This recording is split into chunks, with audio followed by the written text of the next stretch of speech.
Hay historias que nacen en libros, otras en pueblos olvidados, y otras aparecen exactamente a las 2 o 3 de la mañana, cuando el algoritmo decide que tu tranquilidad ya no es su problema.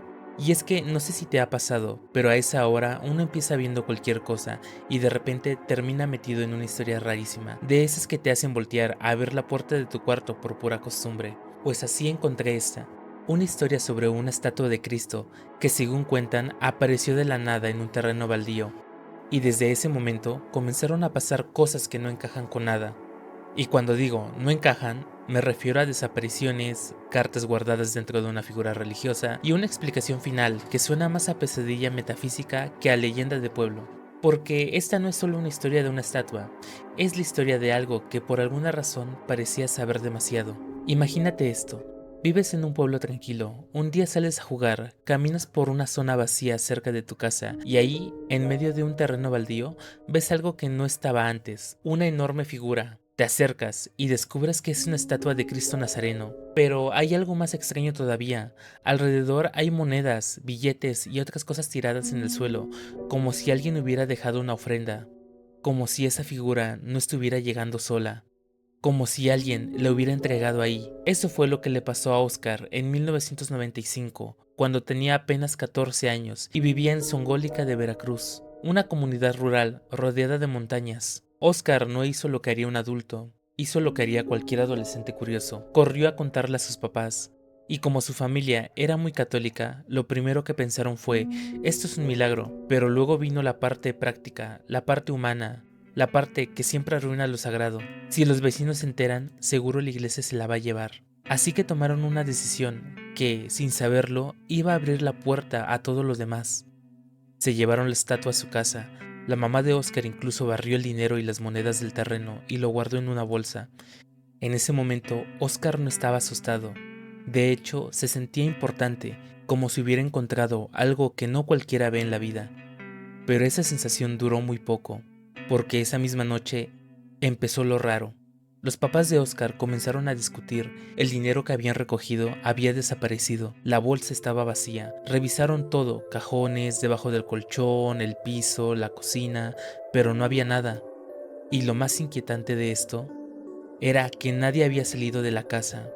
La puerta tenía doble seguro, así que la pregunta era sencilla y horrible. ¿Y si nadie lo tomó, entonces a dónde fue a parar?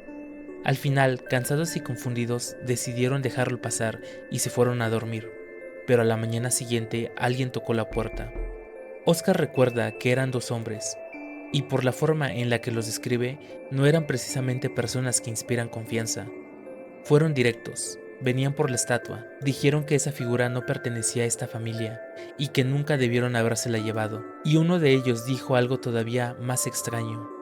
Según él, iban a seguir dejando estatuas de santos en distintos terrenos baldíos del pueblo, como si esto no fuera un caso aislado, como si hubiera una especie de patrón. Y entonces soltó la frase que cambió todo. Esto no era una estatua. En ese momento, uno de los hombres empezó a quitarle la túnica morada al Cristo, y ahí fue cuando todos se quedaron helados, porque debajo de la túnica el cuerpo de la figura parecía manchado de sangre. Pero eso no era lo más raro. En la espalda tenía una pequeña compuerta escondida en la madera, casi imposible de notar. Una tapa camuflada. El hombre la abrió, y todos esperaban lo peor. Esperaban encontrar algo podrido, algo macabro, algo imposible, pero no. De adentro empezaron a salir papeles, muchísimos papeles, cartas, credenciales, actas de nacimiento, boletas escolares, fotografías tamaño infantil. Era como si la estatua no fuera una imagen religiosa, sino un archivo secreto construido con identidades humanas. Uno de los hombres tomó una carta y la leyó en voz alta. Yo, María del Carmen, me voy por voluntad propia. Nadie me obligó, no me busquen. Luego leyó otra. Yo, Raúl Pascuaro, dejo mi vida de antes porque quiero. Y después otra. Y otra. Hasta que pasó algo que cambió el ambiente por completo. La mamá de Oscar empezó a llorar, porque entre esos nombres aparecía uno que conocía demasiado bien. Lourdes Hernández, la cuñada de la familia, una mujer que había desaparecido hace más de 25 años antes. En aquel tiempo, la familia había recibido una carta donde supuestamente decía que se había ido a Estados Unidos, pero ahora parecía que esta carta había estado escondida dentro de la estatua todo este tiempo, como si la verdad hubiera esperado décadas para salir. El papá de Oscar preguntó directamente qué era esa cosa, y el hombre respondió fríamente, casi sin emoción, que esas cartas eran consentimientos, pruebas de que las personas se habían ido por voluntad propia. Luego guardaron los papeles, se llevaron la estatua y se fueron. Oscar y sus papás subieron a la azotea para ver hacia dónde iban, pero cuando miraron a la calle no había nadie. Era como si los hombres, la estatua y toda la escena hubieran sido tragadas por el aire. La figura era pesada, eso era evidente, pero aún así desaparecieron y ya no los volvieron a ver. Pasaron los años, la vida siguió, la historia quedó ahí, como quedan muchas cosas raras en los pueblos, entre rumores, silencios y gente que prefiere no hablar demasiado. Pero entonces pasó algo peor. La mamá de Oscar desapareció, sin testigos, sin pelea, sin una carta, sin explicación. Simplemente se fue. Oscar creció, se casó, tuvo hijos, pero nunca dejó de buscarla. Y entonces, muchos años después, ocurrió algo todavía más inquietante. Oscar visitó el pueblo de Veracruz y entró en la catedral.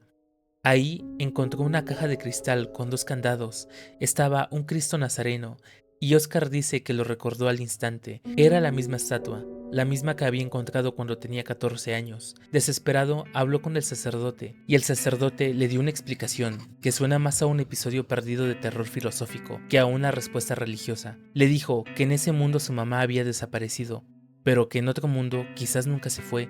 Según él, la estatua funciona como una especie de puente entre realidades, y cuando alguien la tocaba, la fotografiaba o la movía, la realidad escogía una sola versión de los hechos, para que no hubieran contradicciones, como si el mundo no pudiera sostener dos historias al mismo tiempo. Oscar obviamente no cree en esa explicación. Él sigue buscando a su mamá, y asegura que algún día la va a encontrar. Y lo más inquietante de todo esto es que no es la única historia así. En México existen varias leyendas sobre Cristos que lloran, se mueven, arden sin consumirse o parecen reaccionar ante lo que pasa a su alrededor. Como si las figuras religiosas no fueran solo objetos de fe, sino testigos silenciosos de cosas que no entendemos.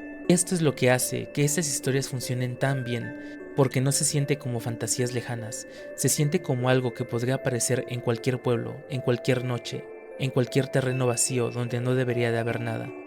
Y de repente, ahí está, mirándote.